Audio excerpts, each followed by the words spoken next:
Minutos nós estamos vendo a manifestação do ministro Gilmar Mendes, que quis, inclusive, dar o voto dele antes dos demais, não seguindo a ordem que estava prevista. Nós vamos falar sobre essa situação agora com a Amanda Clay, que é comentarista aqui da Jovem Pan. Amanda, boa tarde. Bastante complicada essa discussão toda, né? Se essa votação em relação à suspeição poderia cancelar uma decisão anterior e aí reverter até a decisão que eles tomaram hoje de destinar os processos do ex-presidente Lula para a Justiça Federal de Brasília, não é?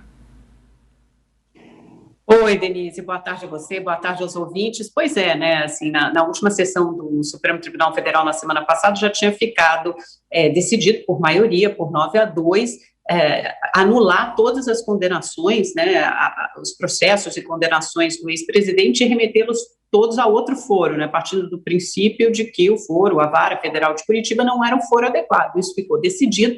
Aí, para hoje, ficaram duas decisões. A primeira, que eles já tomaram, né, qual seria o foro competente, ou São Paulo ou a Justiça do Distrito Federal, ficou essa dúvida no final da sessão da semana passada, e depois se haveria suspeição ou não, que já foi um caso julgado pela segunda turma, né? Então, a primeira parte, eles já decidiram que o foro adequado, por maioria, o foro adequado é remeter esses processos para a Justiça Federal. E agora, eles estão levantando todas essas questões acerca da suspeição, que já foi um tema decidido e pacificado na segunda turma do Supremo Tribunal Federal. O ministro Gilmar Mendes até pediu para adiantar sua posição, porque ele era o relator desse habeas corpus, e ele colocou para votar justamente depois dessa decisão do ministro Fachin de anular as condenações. O que o ministro Fachin entendeu? Que ao anular as 4 condenações do ex-presidente Lula, perderia o objeto. Esse habeas corpus pedindo a suspeição do juiz Sérgio Moro, ou seja, decretando, pedindo a imparcialidade, para que fosse decretada a imparcialidade do juiz Sérgio Moro, perderia o objeto. E foi isso que o ministro Fachin repetiu hoje. E o ministro Gilmar Mendes, mesmo assim, colocou a questão da suspeição para votar há algumas semanas, na segunda turma. A maior parte dos 5 ministros aceitou julgar, na ocasião, a suspeição e foi, de fato, decretada a imparcialidade, a suspeição do juiz Sérgio Moro por 3-2. Lembra como o ministro Nunes Marques acabou votando contra, assim como o ministro Fachin, os outros 3, a ministra Carmen Lúcia, mudou o voto. Então, eles estão voltando de novo a essa questão da suspeição hoje para definir definitivamente, espero que isso termine hoje, se o Sérgio Moro foi ou não suspeito, era ou não um juiz suspeito no caso do ex-presidente Luiz Inácio Lula da Silva. A defesa, inclusive, não queria que essa questão fosse colocada em discussão, exatamente para não haver o risco de uma reversão de de todo o quadro e toda a decisão que já houve quanto à anulação dos processos, né? E fica essa dúvida, de fato, né, porque há juízes que sempre foram pró-Lava Jato, apoiaram a Lava Jato, alguns até votaram com o Fachin para anular essas condenações acerca da competência da 13ª Vara Federal de Curitiba, mas nada garante que eles repetirão esses votos hoje. Então, a gente tem algumas dúvidas, como, por exemplo, qual será o voto do Luiz Fux, se isso realmente, se a suspeição for julgada, quer dizer, teria o pleno até essa condição, essa legitimidade para arbitrar sobre uma questão, sobre uma decisão em matéria de habeas corpus que já foi determinada, já foi votada, aprovada pela segunda turma. Então, há uma série de questões agora que vão ser justamente aferidas nesse julgamento, né?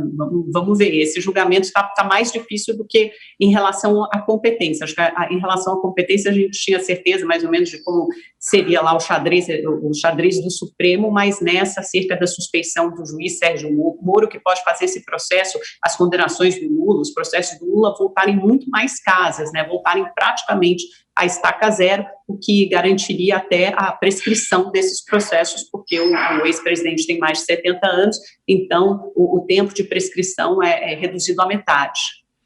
E pode se alongar toda essa questão também, as discussões, nós vimos já divergências em relação até à destinação dos processos, né? Aqueles que votaram contra a suspeição, eles acreditavam, não se julgavam, inclusive, com a obrigação de destinar uma coisa que eles discordavam, que eles achavam que havia competência para a 13ª Vara lá em Curitiba. Agora, Amanda, vamos falar de uma outra questão que está dominando a agenda do dia, que é a cúpula do clima, a participação do presidente Bolsonaro, depois a coletiva de Ricardo Salles. o presidente Bolsonaro meio que como negando tudo que aconteceu na área ambiental nesses últimos 2 anos, não é? Se comprometendo com metas, aí, melhorando as metas de preservação aí do meio ambiente, da questão climática, de redução do desmatamento. Como é que você analisou a repercussão depois de toda a fala e o posicionamento do governo? Denise, houve de fato essa mudança de tom, né? E eu acho que isso tem muito a ver com esse novo governo americano, a pressão internacional, principalmente a pressão dos Estados Unidos, que o Brasil vem sofrendo. E, de alguma forma, o presidente tentou se adaptar a esse novo cenário internacional. Antes ele estava em companhia do ex-presidente Trump e agora ele já ficaria completamente isolado se ele adotasse aquela mesma retórica um pouco delirante da época do chanceler Ernesto Araújo. Tanto que a gente lembra que no último discurso do Bolsonaro na ONU, ele falou das ameaças representadas por ONGs, falou que os povos indígenas, né, os índios, os quilombolas eram os grandes responsáveis pelo desmatamento da Amazônia, e dessa vez ele não falou nada disso, ele falou uma linguagem muito mais pragmática, mais diplomática. Então você vê uma guinada no discurso diante desse novo cenário internacional, desse novo cenário mundial, e até se comprometeu com uma meta de redução de desmatamento, na verdade uma meta de neutralidade de carbono mais ambiciosa, antecipando em 10 anos, em vez de atingir essa neutralidade em carbono em 2060, que era o compromisso anterior do Brasil, antecipar isso para 2050, como aliás vários países no mundo, na União Europeia e nos Estados Unidos estão fazendo,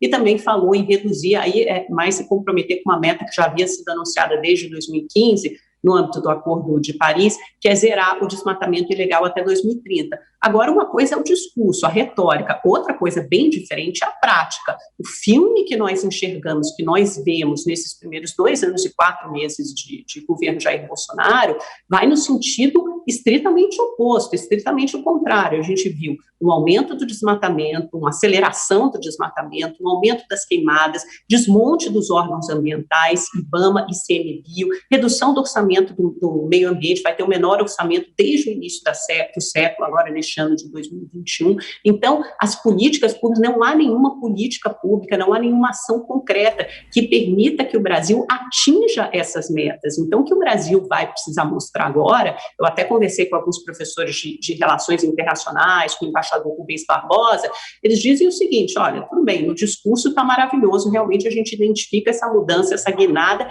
por pressão internacional, mas agora o Brasil vai precisar apresentar ações concretas de compromisso com essas metas. Caso contrário, Estados Unidos e Europa não cairão nessa ladainha, eles vão precisar de atitudes e ações muito mais verossímeis e robustas para financiarem, para aplicarem dinheiro aqui dentro.